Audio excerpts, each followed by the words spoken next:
जय परमेश्वर भाइयों, जय परमेश्वर भाइयों। यह किताब ऐसा बोलती है कि मैं और मौत हिंदुस्तान के बड़ियों के कब्जा में भाइयों। जय परमेश्वर, जय परमेश्वर। सेठ सौदागर महाजन लंका का डेढ़ धनीमार जाते भाइयों। यह किताब ऐसा बोलती है। जय परमेश्वर, जय परमेश्वर भाइयों, जय परमेश्वर भाइयों। अपनी अपनी औलाद बचाने के वास्ते इस किताब को पढ़कर बंदोबस्त करो मेरे भाइयों। जय परमेश्वर, जय परमेश्वर, जय परमेश्वर, जय परमेश्वर, जय परमेश्वर। Page number 28। जय परमेश्वर। यह जगतकार ने जिसको श्री अनूपदास प्रिंटिंग प्रेस छावनी रणपुर साहब के प्रसिद्ध किया तारीख 17 अप्रैल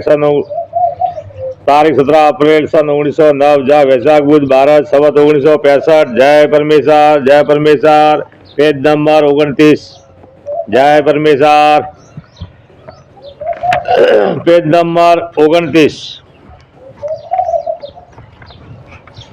जय परमेश्वर। Page number 29। इन सौदागर महाजनों ने जमीन माता के नाम का राक्षसी पाप कराते हैं, जिससे जमीन माता के शरीर का आजमा बिगड़ गया है, जिससे जल खारा हो गया है।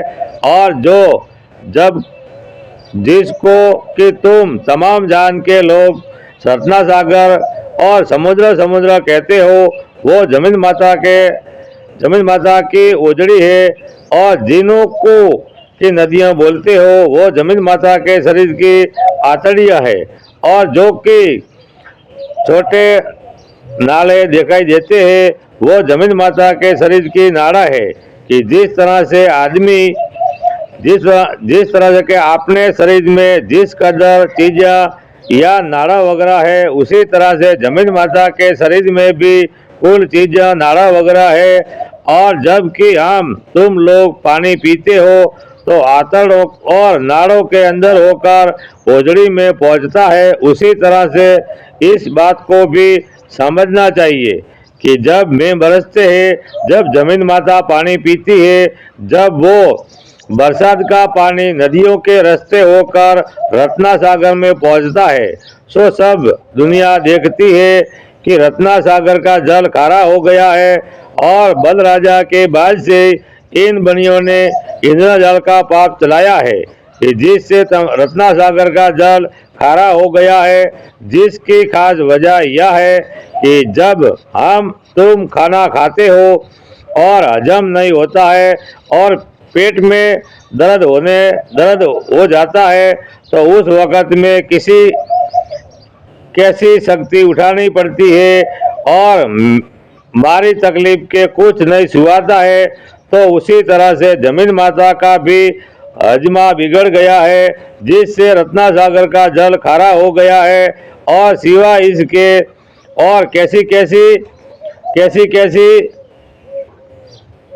और किसी किस्म में बीमारी की सबब से ऐसा भी हो जाता है कि जो खाना बिल्कुल हजम नहीं होता है, बल्कि खाना पेट में फूल जाता है। तो फिर उसके पेट में किस बल का दर्द हो जाता है कि जो बयान नहीं किया जाता है, सो वो भी इंद्रजाल के पाप से हो जाता है। और यह सौदागर महाजन इंद्रजाल के पाप से सर्द व गर्मी का भी रोक कर देते हैं। जब रत्ना सागर दिन भर और रात भर में 2-3 दफे चढ़ाई करता है, तो भी दुनिया के लोग नहीं समझते हैं कि यह जमीन माता को आफरा की बीमारी का रोग किया है। और पहले जमाना के आदमी देवता स्वरूपी थे कि जिनकी अक्ल को रावण ने राक्षसी विद्या के पाप से कैद कर दी थी।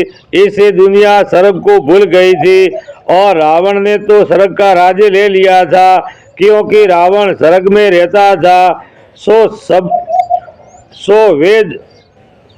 सबूत